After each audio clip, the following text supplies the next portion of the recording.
Assalamualaikum warahmatullahi wabarakatuh. Jumpa lagi di channel Ali Hukum. Ali Hukum bukan anak jalanan, tapi si Ali yang ingin menjadi seorang ahli hukum. Melanjutkan serial pembelajaran atau serial perkuliahan kali ini dalam mata kuliah perbandingan hukum tata negara. Yang akan kita bandingkan kali ini adalah perbandingan lembaga perwakilan rakyat atau yang lebih kita kenal itu dengan parlemen seperti itu. Jadi yang akan kita bandingkan dalam video pembelajaran kali ini adalah lembaga perwakilan rakyat atau parlemen.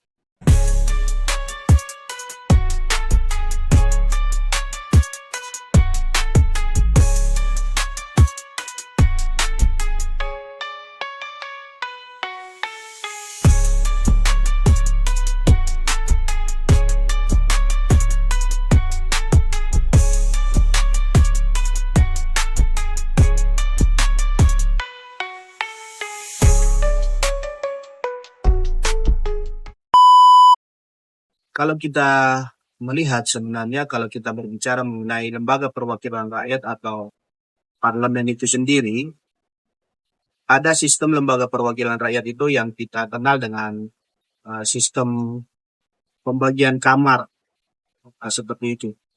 Jadi kalau mayoritas negara-negara yang ada di dunia ini, mayoritas itu lembaga perwakilan rakyatnya atau parlemennya itu terdiri dari dua kamar gitu, atau kita sebelumnya itu bikameral. Kemudian ada juga yang lembaga perwakilan rakyat itu dengan menggunakan sistem satu kamar atau unikameral. Tapi ada juga yang berpendapat ada juga sistem lembaga perwakilan rakyat itu ada yang tiga kamar atau rektangular atau bahkan lebih dari tiga kamar. Tapi yang mayoritas dianut oleh negara-negara atau banyak negara itu adalah sistem bikameral. Gitu. Jadi terlebih dahulu kita akan lihat dari mana kita melihat suatu negara itu parlemennya itu bikameral atau unikameral. Ada tiga syarat gitu ya. Lembaga perwakilan rakyat itu menganut sistem unikameral atau bikameral. Kita lihat dari segi fungsinya sebetulnya. Jika setiap kamar atau setiap lembaga perwakilan itu mempunyai fungsi yang sama, dia dikategorikan sebagai lembaga perwakilan rakyat dengan sistem bikameral. Dia mempunyai dua kamar tetapi mempunyai fungsi yang sama. Ya, tiap kamar itu mempunyai fungsi yang sama. Misalnya sama-sama mempunyai fungsi untuk membentuk undang-undang, mempunyai fungsi untuk melakukan pengawasan. Fungsi yang penting fungsinya sama dan lembaganya terdiri dari dua kamar, itu masuk kategori sistem lembaga perwakilan rakyat dengan menggunakan sistem bikameral. Tapi kemudian jika lembaga perwakilan rakyatnya itu terdiri juga dari dua kamar, akan tetapi fungsinya tidak sama. Satu mempunyai fungsi pembentukan undang-undang, yang satu lagi tidak punya fungsi itu. Seperti itu. Itu masuk kategori sebagai sistem lembaga perwakilan rakyat dengan sistem unikameral. Walaupun lembaganya dua, tapi fungsinya tiap lembaga itu berbeda, itu dikategorikan sebagai sistem lembaga perwakilan rakyat unikameral. Kemudian ciri-ciri yang kedua itu dilihat dari anggotanya. Jika masing-masing kamar mempunyai anggota yang berbeda satu sama lain, maka itu adalah lembaga perwakilan rakyat dengan sistem bikameral. Lembaganya dua dan anggotanya juga berbeda antara satu kamar dengan kamar yang lain, maka lembaga perwakilan rakyat itu adalah sistem bikameral. Tapi kemudian jika anggota kamar yang pertama itu merangkap sebagai anggota kamar yang kedua, maka itu dikategorikan sebagai sistem unikameral. Walaupun tadi lembaganya dua atau kamarnya dua, tetapi anggotanya itu merangkap gitu. Anggota kamar pertama merangkap sebagai anggota kamar yang kedua, itu masuk kategori sistem unikameral. Kemudian yang kedua atau yang terakhir, yang ketiga, cirinya itu bisa dilihat dari pembentukan undang-undang. jika pembentukan undang-undang itu melewati 2 kamar gitu ya, prosesnya itu melewati 2 kamar, itu masuk kategori lembaga perwakilan rakyat dengan sistem bikameral. Nah, akan tetapi kalau pembentukan undang-undangnya tidak melewati kamar lain, itu tidak dapat dikategorikan sebagai sistem bikameral, tetapi sistem unicameral. Jadi kita melihat lembaga perwakilan rakyat atau parlemen itu masuk bikameral atau unicameral dari ketiga hal tadi. Kita lihat apakah fungsinya sama. Jika sama itu bikameral, jika berbeda itu masuk unicameral. Kemudian kita lihat dari anggotanya, jika anggotanya berbeda masing-masing kamar, itu masuk sistem bikameral. Tapi kalau anggota kamar pertama merangkap menjadi anggota kamar yang kedua, maka itu masuk sistem unicameral. Kemudian dari segi pembentukan undang-undang, jika melewati kedua kamar, maka sistem itu sistem bikameral. Tapi kalau hanya melewati 1 kamar, itu tidak masuk bikameral tapi unicameral. Nah, seperti itu. Dari ketiga ciri itu bisa kita ketahui parlemen suatu negara itu menganut sistem bikameral atau unicameral. Jadi kemudian kita lihat atau kita bandingkan lembaga perwakilan rakyat antara Amerika Serikat dan Indonesia. Nah, selanjutnya akan kita lihat bagaimana lembaga perwakilan rakyat atau parlemen di Amerika Serikat dan Indonesia. Karena kalau kita perhatikan lembaga perwakilan rakyat Amerika Serikat dan Indonesia ini ya agak-agak mirip seperti ya, walaupun ada nanti perbedaan-perbedaannya. Kalau lembaga perwakilan rakyat di Amerika Serikat itu dia menggunakan sistem bikameral, yaitu menggunakan sistem 2 kamar, yang kamarnya itu terdiri dari House of Representative. Kalau di Indonesia itu lebih terkenal dengan DPR atau Dewan Perwakilan Rakyat, sedangkan kamar yang kedua itu adalah Senat. Nah, seperti itu kan kita lihat apa ciri-ciri masing-masing kamar ini gitu ya. Kalau House of Representative atau DPR ini dia dipilih berdasarkan jumlah penduduk negara bagian. Jadi tiap-tiap negara bagian itu jumlah anggota House of Representative-nya itu berbeda-beda gitu, tergantung jumlah penduduk negara bagian. Kalau penduduk negara bagiannya banyak, maka anggota DPR-nya juga banyak yang mewakili daerah tersebut. Kemudian kalau Senat, dia jumlah anggotanya itu sudah ditentukan bahwa tiap negara bagian itu dipilih 2 orang sebagai anggota Senat atau senator gitu. Jadi negara bagian dengan jumlah penduduk banyak ataupun dengan jumlah penduduk sedikit itu masing-masing diwakili oleh 2 orang senator. Kemudian dari kewenangannya, di mana masing-masing kamar ini mempunyai kewenangan khusus gitu ya. Di mana House of Representative itu mempunyai kewenangan khusus, yaitu diberikan kekuasaan menambah pendapatan negara. Nah, jadi kalau ingin membuat undang-undang terkait dengan uh, menambah pendapatan negara, itu adalah kewenangan dari House of Representative, bukan tidak diberikan kewenangannya kepada Senat gitu ya. Dia pengusulannya itu dari House of Representative.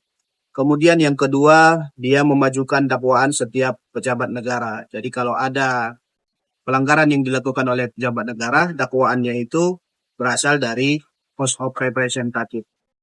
Kemudian kalau Senat, ada beberapa kewenangan khusus yang hanya dimiliki oleh Senat. Yang pertama itu dia dapat menolak pengangkatan pegawai yang dipilih oleh Presiden. Jadi kalau Presiden mengangkat pegawai atau memilih suara pegawai, itu bisa ditolak oleh Senat. Kemudian yang kedua, memberikan persetujuan 2/3 kepada setiap perjanjian. Jadi kalau ada perjanjian antara negara Amerika Serikat dengan negara lain misalnya, maka itu harus mendapat persetujuan 2/3 dari anggota Senat gitu. Tapi kalau persetujuan 2/3 tidak dipenuhi, maka perjanjian itu tidak dapat dilaksanakan atau ditolak oleh Senat. Kemudian kewenangan khusus yang ketiga yaitu menyelidiki setiap dakwaan. Jadi kalau ada dakwaan ataupun tuntutan istilahnya dari House of Representative tadi terhadap suatu pejabat diduga melakukan pelanggaran terhadap undang-undang atau pelanggaran hukum, maka yang melakukan penyelidikannya itu adalah Senat gitu. Kalau ada misalnya sebagai contoh itu adalah proses impeachment gitu ya, proses pemberhentian presiden, maka yang melakukan memajukan dakwaan itu adalah House of Representative. Tapi kalau kemudian nanti untuk menyelidikinya apakah dakwaannya itu terbukti atau tidak, itu menjadi kewenangan dari Senat. Kemudian ada kewenangan-kewenangan itu yang masing-masing kamar itu mempunyainya gitu ya. Yang pertama itu terkait dengan pengusulan rancangan undang-undang gitu. Setiap kamar, baik itu House of Representative maupun Senat itu mempunyai kewenangan untuk mempertimbangkan undang-undang yang diusulkan. Kecuali tadi undang-undang tentang peningkatan pendapatan, itu khusus kewenangan dari House of Representative. Kemudian yang kedua, yaitu setiap kamar memiliki hak untuk mendukung atau membatalkan undang-undang yang diusulkan oleh kamar lain. Jadi misalnya kalau House of Representative itu mengusulkan suatu rancangan undang-undang, berlaku atau tidaknya rancangan undang-undang itu harus mendapat persetujuan dari Senat. Misalnya Senat mengajukan rancangan undang-undang, itu dapat diberlakukan apabila House of Representative itu mendukungnya. Seperti itu. Jadi bisa saling mengawasi gitu, mendukung gitu. Apabila tidak mendapatkan dukungan, maka rancangan undang-undang itu tidak dapat dilaksanakan gitu. Jadi lembaga perwakilan rakyat seperti yang kita ketahui dalam hal ini ya sebagai legislatif ya fungsinya dia membuat undang-undang. Jadi masing-masing kamar itu mengawasi kamar yang lain. Kita melihat atau kita bandingkan dengan lembaga perwakilan rakyat di Indonesia. Kalau dari lembaganya memang lebih sering disebut Indonesia menganut sistem bikameral karena lembaga perwakilan rakyatnya itu terdiri dari dua kamar, Dewan Perwakilan Rakyat dan Dewan Perwakilan Daerah, sama dengan di Amerika Serikat. Tapi kemudian kalau kita melihat secara kelembagaan gitu ya, ada juga yang menyebutkan kalau Indonesia itu bisa disebutkan menganut sistem trikameral gitu atau tiga kamar gitu ya, karena ada satu lembaga lagi yang dianggap juga lembaga perwakilan rakyat, yaitu MPR, Majelis Permusyawaratan Rakyat. Kalau kita lihat dari ciri-ciri lembaga perwakilan rakyat tadi, kalau dari anggota memang anggota DPR, anggota DPD dan anggota MPR itu berbeda gitu ya. Jadi anggota MPR itu dia anggotanya adalah terdiri dari anggota DPR dan anggota DPD, bukan lembaga DPR dan lembaga DPD-nya yang digabung gitu ya, tapi anggotanya. Jadi dapat dikategorikan bahwa anggota DPR, anggota DPD dan anggota MPR ini berbeda. Seperti itu. Jadi ada anggapan bahwasanya Indonesia menganut sistem trikameral atau tiga kamar. Berbeda dengan di Amerika Serikat, memang ada di Amerika Serikat itu sidang bersama gitu, sidang bersama antara House of Representative atau DPR dengan Senat, yang disebut itu adalah Kongres. Tapi Kongres ini berbeda dengan MPR kalau di Indonesia, karena di MPR itu bukan sidang gabungan, tapi merupakan lembaga tersendiri yang pimpinan dan strukturnya itu tersendiri atau berdiri sendiri dan berbeda dengan struktur ataupun kelembagaan DPR dan DPD. Kalau kita lihat DPR di Indonesia ini, yaitu bisa dikatakan mirip dengan House of Representative di Amerika Serikat karena dia dipilih berdasarkan jumlah penduduk. Jadi semakin banyak jumlah penduduk suatu daerah, maka anggota DPR yang mewakili daerah tersebut dia lebih banyak. Kemudian kalau DPD itu sama dengan Senat, yaitu dipilih dari setiap provinsi, mewakili setiap provinsi ada 4 orang, sedangkan kalau di Amerika Serikat itu hanya 2 orang gitu ya. Kalau Dewan Perwakilan Daerah itu dipilih 4 orang setiap provinsi.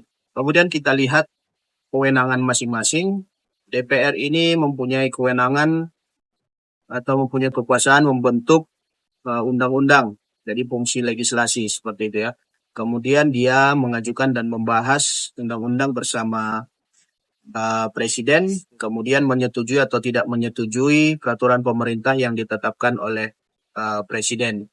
Jadi DPR itu mempunyai kewenangan untuk mengajukan dan membahas serta menyetujui undang-undang itu bersama dengan presiden. Kemudian kalau Dewan Perwakilan Daerah, dia mengajukan rancangan undang-undang dan ikut membahas rancangan undang-undang, tapi hanya berkaitan dengan otonomi daerah, hubungan pusat dan daerah, kemudian pembentukan dan pemekaran serta penggabungan daerah, kemudian pengelolaan sumber daya alam dan sumber daya ekonomi, dan juga perimbangan keuangan pusat dan daerah. Intinya DPD ini dia mengajukan rancangan undang-undang yang terkait dengan daerah gitu ya, sesuai dengan namanya Dewan Perwakilan Daerah. Kemudian yang ketiga dia memberikan pertimbangan kepada DPR atas rancangan undang-undang tentang APBN, pajak, pendidikan, dan agama. Ya, jadi tadi mengajukan RU dan ikut membahas hanya terkait dengan rancangan undang-undang terkait dengan daerah. Kemudian kalau untuk terkait dengan APBN, pajak, pendidikan, dan agama, DPD hanya memberikan pertimbangan. Kemudian kita lihat ke MPR gitu ya, Majelis Permusyawaratan Rakyat. Jadi kalau secara anggota MPR itu adalah anggota DPR ditambah anggota DPD gitu ya. Jadi Majelis Permusyawaratan Rakyat itu anggotanya terdiri dari anggota DPR dan anggota DPD, bukan ke lembaga DPR dan lembaga DPD-nya yang menjadi MPR, tapi anggotanya gitu ya.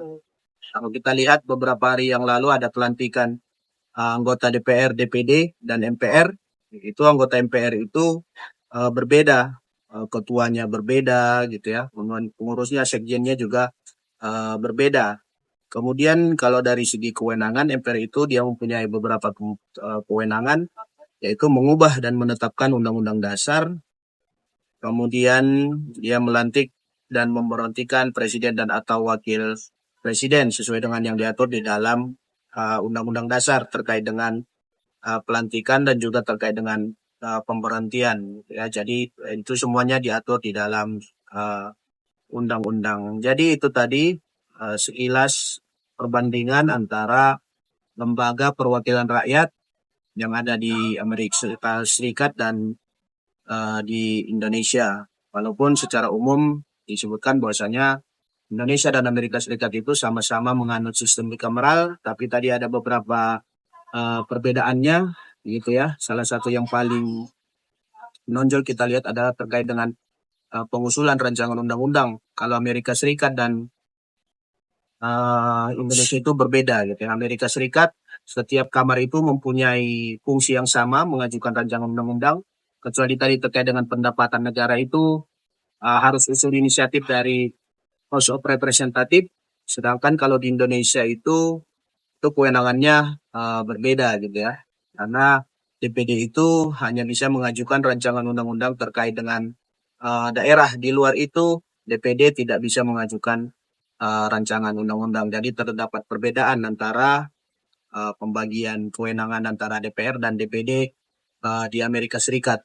Ibaratnya kalau misalnya dibagi gitu ya, dibandingkan majelis pembagian kamar itu biasanya disebut dengan majelis tinggi dan majelis rendah gitu ya. Kalau dalam sistem Amerika Serikat yang menjadi majelis rendah itu adalah House of Representative atau DPR, sedangkan majelis tingginya adalah Senat. Tapi kalau di Indonesia bisa dikatakan yang menjadi majelis tingginya itu adalah DPR gitu, sedangkan Senat itu atau DPD itu disebutkan sebagai majelis rendah. Bahkan kalau Prof. Jindi dia menggunakan istilah ko-legislator gitu ya. Apalagi dulu DPD itu tidak sampai dalam proses pembahasan dalam pembentukan rancangan undang-undang gitu ya. Kalau sekarang berdasarkan putusan Mahkamah Konstitusi, DPD itu dia bisa ikut membahas tapi hanya sampai pembicaraan tingkat 1. Sedangkan persetujuan di pembicaraan tingkat 2 itu menjadi kewenangan DPR bersama dengan Presiden. Tadi itu saja mungkin untuk serial pembelajaran perbandingan hukum tata negara kali ini. Sampai jumpa lagi di channel Ali Hukum. Ali Hukum bukan anak jalanan, tapi si Ali yang menjadi seorang ahli hukum. Sampai jumpa. Wassalamualaikum warahmatullahi wabarakatuh.